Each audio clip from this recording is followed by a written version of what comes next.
বন্ধু, কাউকে উঠতে দেখে তারা ডানা কাটার কথা না ভেবে তুমিও তার সাথে উড়ান দেওয়ার চেষ্টা করো। দেখবে পৃথিবীটা সত্যিই সুন্দর। তোমাকে দেখে আরও হাজারো নতুন প্রজন্ম তারাও উড়ান দেওয়ার চেষ্টা করছে। নমস্কার বন্ধুরা, ওয়েলকাম টু ব্রাইড একাডেমি। আমি সন্দীপ আর একটি নতুন ভিডিওতে আপনাদের প্রত্যেককে ওয়েলকাম জানাই। আজকের প্রত্যেককেই জানাই আমাদের 10,000 পরিবারের তরফ থেকে উষ্ণ অভিনন্দন, আন্তরিক শুভেচ্ছা এবং ভালোবাসা। তোমাদের সাপোর্ট ছাড়া যেটা কোনোদিনই সম্ভব ছিল না, তার জন্য আমি তোমাদের কাছে চিরকৃতজ্ঞ। আজকের এই ভিডিওতে কথা হবে ডেপুটেশন পরবর্তী সময়ে অনেকের মনে একটা প্রশ্ন বারবার ঘুরে ঘুরে আসছে, ফর্ম রিজেকশান। এবার নাকি অনেক ফর্ম রিজেক্ট হয়েছে এবং সেই সম্বন্ধে আমি জিজ্ঞেস করেছিলাম, তো সেখান থেকে কিছুটা উত্তর পেয়েছি। হ্যাঁ, ফর্ম রিজেক্ট হয়েছে। কত হয়েছে, কিভাবে হয়েছে, কাদের হয়েছে, জানতে হলে ভিডিওটা শেষ পর্যন্ত দেখতে হবে। আর চ্যানেলে নতুন হয়ে থাকলে অবশ্যই বন্ধু চ্যানেলটি সাবস্ক্রাইব করতে হবে, পাশে থাকতে হবে। আজকের এই ভিডিওতে সেগুলো বলার চেষ্টা করব। তার সাথে সাথে এটুকু বলি, তোমাদের সাপোর্ট এবং ভালোবাসাতেই কিন্তু আজকের 10,000 পূর্ণ হয়েছে। তার জন্য ফ্রি জিকে পিডিএফ দেওয়ার চেষ্টা করব। আমার যে টেলিগ্রাম গ্রুপ রয়েছে সেই গ্রুপে যারা যারা এখনও যুক্ত হওনি সেখানে যুক্ত হতে পারো। ডেসক্রিপশানে এবং কমিউনিটিতে তার লিঙ্ক দেওয়া থাকবে, অবশ্যই যুক্ত হয়ে পিডিএফটা নিয়ে নিও। আজকের ভিডিওতে আসার কারণ বেশ কিছুদিন ধরে, তো যাই হোক, অনেক কিছুই হয়েছে, সেসব নিয়ে আমি কিছু বলতে চাই না। আমি তোমাদেরকে এটুকুই বলতে চাই, আমি আমার তরফ থেকে কোনো ভুল ইনফরমেশান দিইনি। ডেপুটেশনে যা যা বক্তব্য সেই ভিডিওতে রেখেছি, তার পুরো দায়িত্ব আমার। সেই ভিডিওতে কোনো ভুল ইনফরমেশান দেওয়া হয়নি। আমার একটি ভুল ছিল আমার থাম্বনেলটা আকর্ষণীয় করা, ঠিক আছে? এবং যারা প্রশ্ন তুলেছে আমি তাদের কাছে একটুই প্রশ্ন করতে চাই, আয়নাতে অনেকদিন হয়তো আপনারা আপনাদের মুখটা দেখেননি, একটু দেখে নেবেন, উত্তর পেয়ে যাবেন। যাই হোক, কারণ এটা ইউটিউবের পলিসি থাম্বনেল আকর্ষণীয় করা। তো আমার ভুল হয়েছিল, একটা কোশ্চেন মার্ক দিতে হতো। আজকের কথা হবে কত ফর্ম রিজেক্ট হলো এইটা নিয়ে।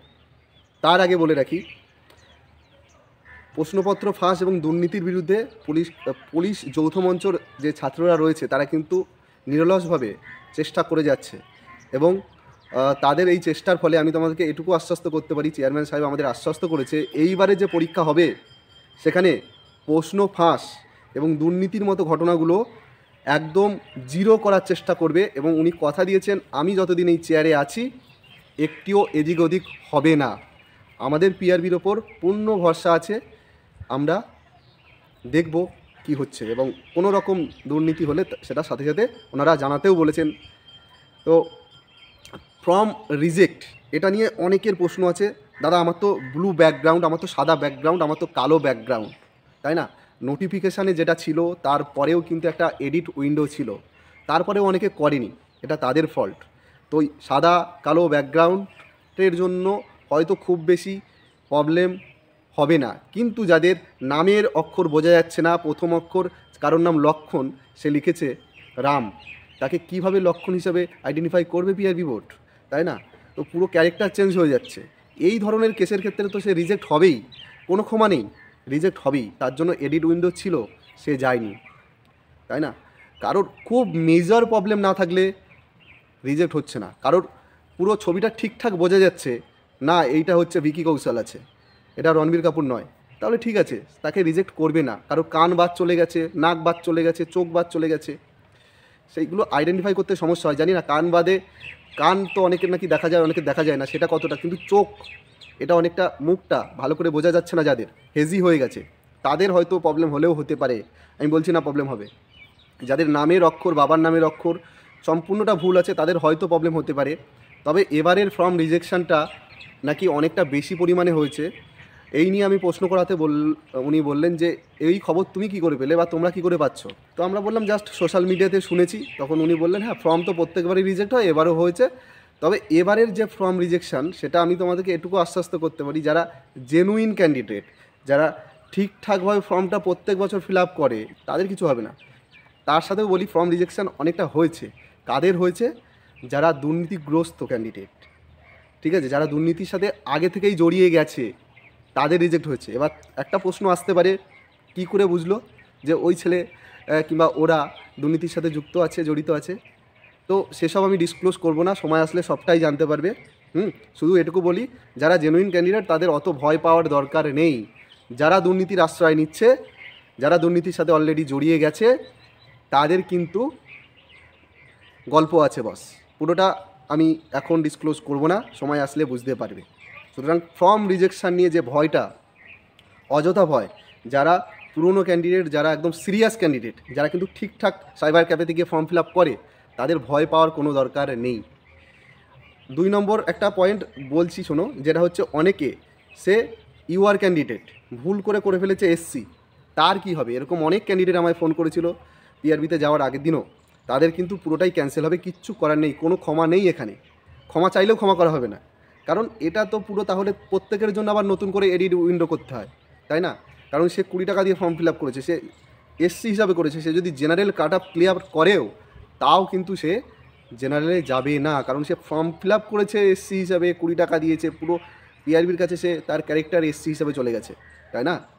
তাহলে সেটাও হবে না, এটাও ক্লিয়ার করেছেন উনি। সেটা হচ্ছে কোশ্চেন ফর্মুলা কী আছে।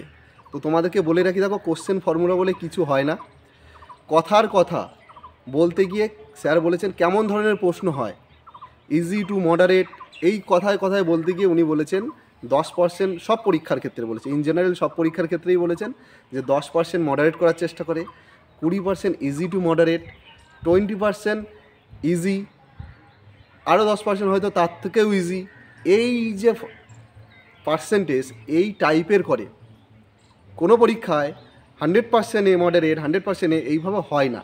তো এই জাস্ট এটাই হচ্ছে ফর্মুলা, তোমরা ভাবছো এটাই হচ্ছে আসল ঘটনা, যে moderate easy to moderate easy, moderate tough, এই যে মিশ্রণটা, এটাই হচ্ছে কোশ্চেন ফর্মুলা, আর কিছুই নয়। ওকে, বোঝাতে পারলাম আশা করি। এবার আরেকটা কথা হচ্ছে, পরীক্ষা 18 তারিখ মিটবেই কি মিটবে না, কেস মিটবে কি মিটবে না, যদি মিটে যায় পরীক্ষা কবে, এইটা প্রত্যেকের প্রশ্ন বস।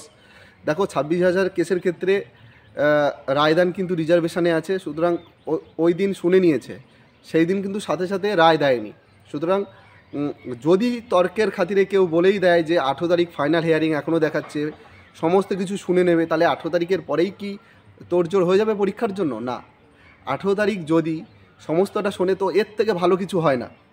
আমাদের পিআরবির পুলিশ যৌথ মঞ্চের ছাত্ররা গভর্নর স্যারকে মেল করেছেন যে ওখানে পারমিশন নিয়েছেন ওনাকে যাওয়ার জন্য, ওনার কাছে রিকোয়েস্ট করার জন্য 18 তারিখ যেন দান প্রকারে যেন দৃষ্টি আকর্ষণ করা হয়, এবং সেখানে আমি যাচ্ছি না, বলেই দিয়েছি ডেপুটেশন আর যাচ্ছি না। যাই হোক, যদি 18 তারিখে কেসটা ওঠে এবং পুরো শোনে, তাহলে কিন্তু এটা ভেবো না যে 18 তারিখেই রায় চলে আসছে, হতে পারে রিজার্ভ করে রাখবে, কিছুদিন পরে আসছে।